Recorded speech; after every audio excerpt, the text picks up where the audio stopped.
ልንገራችሁ ሳውዲ ላይ አሰሪዎቿ ለሁለት ቀን መንገድ ወጡና ልጅቱ ሻወር ቤት ውስጥ ሞታ ነበረ ማለት ነው። ትላንትና ሻወር ቤቱ ተዘግቶባት ዛሬ ነው የወጣችው።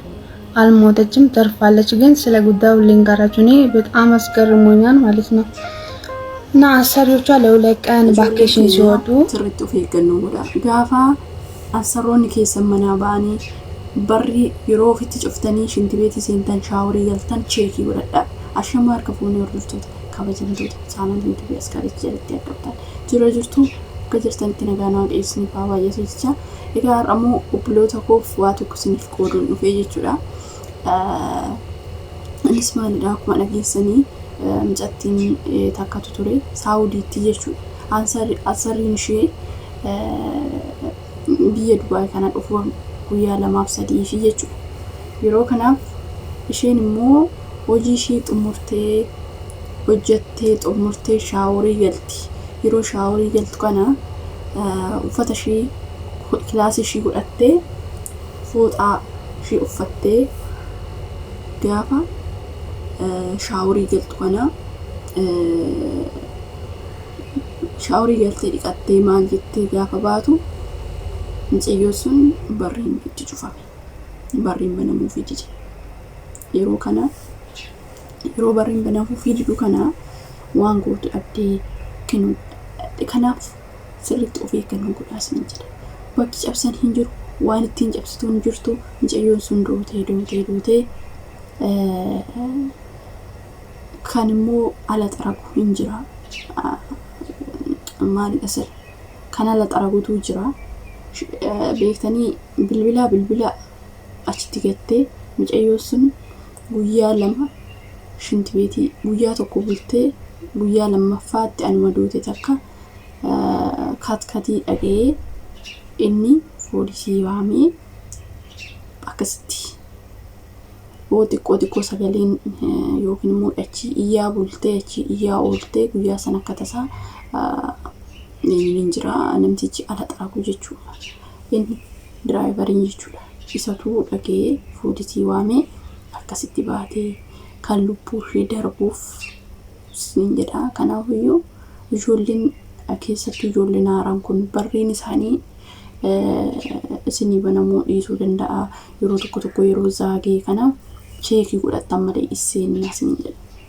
Barri kana cheekootanii yookiin immoo wanti tiroshaan yoo jiraate gaafa inni zaagu yookiin immoo barreen kuni beektanii in zaaga yeroo baay'ee bishaan faa yeroo tuqee wantoota adda addaatiin jechuudha kun bakka akkuma ta'e in banamuu jechuudha. Kanaafiyyuu sirriitti of eeggannoo godhaa. Biyya ormaa keessatti kinu ilaala balaan xiqqoo hin qabdu waaqayyumatu waan ishee baasee akka tasaa inni argee ishee lubbuu ishee baraaree jechuudha.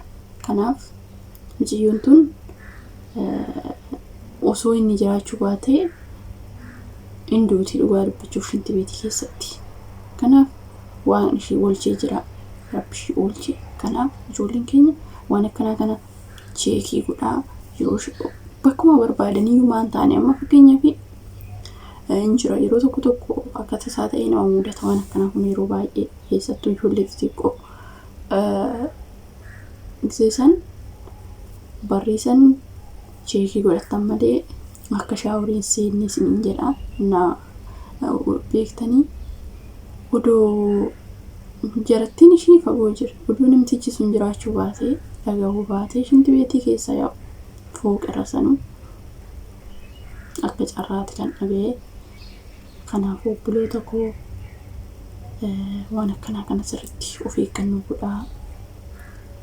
Maal jedhama dhugaa dubbachuuf balaan xiqqoon qabdu kan jedhan san ofuma isheetii ofitti cufte ilaala lubbuun ishee ba'e oolee jechuudha mucayyootan. Kanaaf yaa obboleota koo fakkeenyaaf jiruun hamma mana hin jirre dhugaa dubbachuuf baree ofitti cufuun ani sodaadha garuu waan hin beeku dhugaa dubbachuuf namoonni kophaa fi jiraadhe baay'een sodaadha barree cufuu dhiisi bakka cheekii godhachuu bakka gisee san ija fuuldura nama dhufaa jiru wanti hundumti cheekii godhuu wantoota tokko beektanii wantoonni bakka nama eenyu jedha gin muddamaan illee ta'uu danda'a isheen seentee ofitti cuftee barreen banamuu fididi. Kanaaf waan akkanii kanarraa sirriitti of eeggannoo godhaa isiniin jedha obboloota kooyi.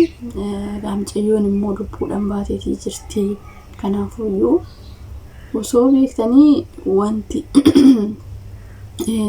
kan qilleensa immoo baastu wayii tokko hin jirti beektanii. Kan qilleensaa osoo waan irra jettu dhabdeeti. Fakkeenyaaf kiichin deebiitiin tokko beektanii namaaf eenyuuti namatti hin tolu.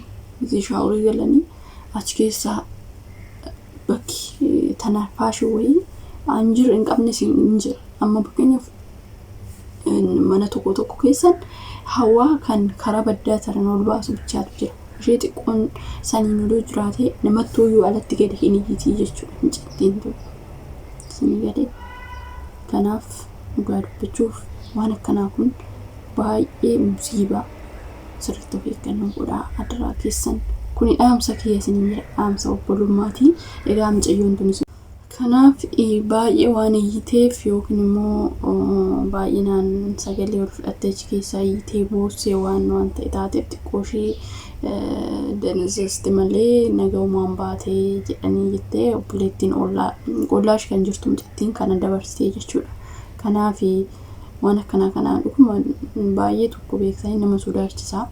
Mucayyoon tun odoo beektanii namni arguu baatee yaa lubbuun ishee darbee namni bakka reefuma ishee baasu jechuudha yoo galanitti.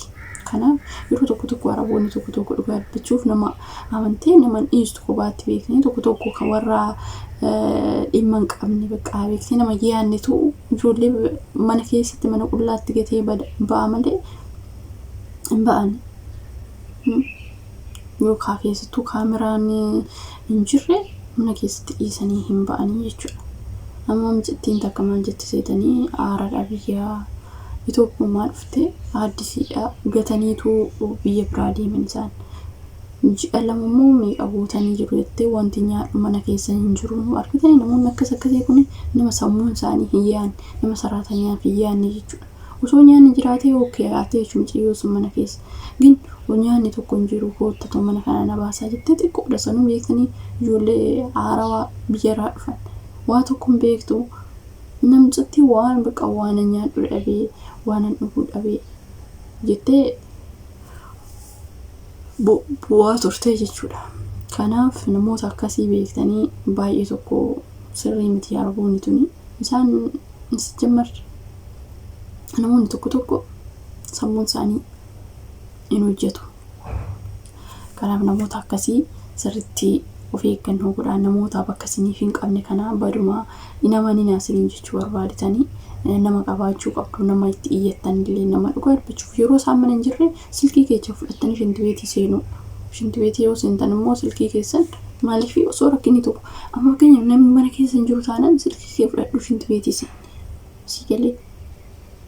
Kanaaf of eeggannoodhaan ani maaliif amma barriin isaa akka tasaa sarratti cufamee namatti bilbilachuu dandeessa yookaan immoo isaanumatti bilbiltee namni alaa yookiin poolisiin iyyuu si banuu danda'a jechuudha. Kanaaf ijoolleen keenya waan kanarratti sirriitti of eeggannoo godhaa isiniin jedha. Maaliif nama sodaachisa. Kophaa ofii barrii ofitti cuftee isaan nama torbee tokko osoo ta'anii mucayyoo tana duutumatti dhufu jechuudha. Kanaaf obboloota koo sirriitti waan kanarratti of eeggannoo godhaa. Barrii ofitti hin cufinaa. Yoo shintibeetii seentan silkii keessan irree fudhadhaatoo seenaa yoo namni isin bira hin jiraanne jechuudha. Yoo isaan mana hin jiraan silkii keessan laazim. Akkasii wanti jiru kanaafuyyuu silkiin dirqamaa yeroo isaan mana hin jirre waanuma tokkotti harkaa dhabuun kiisaa dhabuun bakka deemtan hundatti silkii keessan silkii malee namni isin bira hin jiru waan ta'eef isaan immoo silkii ishii kilaasii goote namni yeroo jalqaba seentu immoo cheekii godhadhu hin banamu yookiin immoo silkii kee fudhadhutu seen gattee seessee namni mana keessa hin jiru namni si mirmatu hin jiru waan ajaa'ibaati dhugaa dubbachuuf. Kanaafiyyuu sirriitti of eeggannoo godhaa isiniin jedha. Kuni dhaamsa kiyya ijoollee baay'een akka irraa barataniif wanti kun waan nama barsiisudha jechuudha. Maaliif anumaayyuu isaanan dhuguma dubbachuuf namni mana hin jiru taanan kophaa kee jirta taanan namni si bira hin jiru taanan iyyitee maal taate du'uma keessatti galuu jechuudha isaan. Na akkasii waan akkasiin jedhaa turtii gaarii qabaadhaa. Nagaan naa turaa. Viidiyoo baay'een walitti deebinutti baay'ee.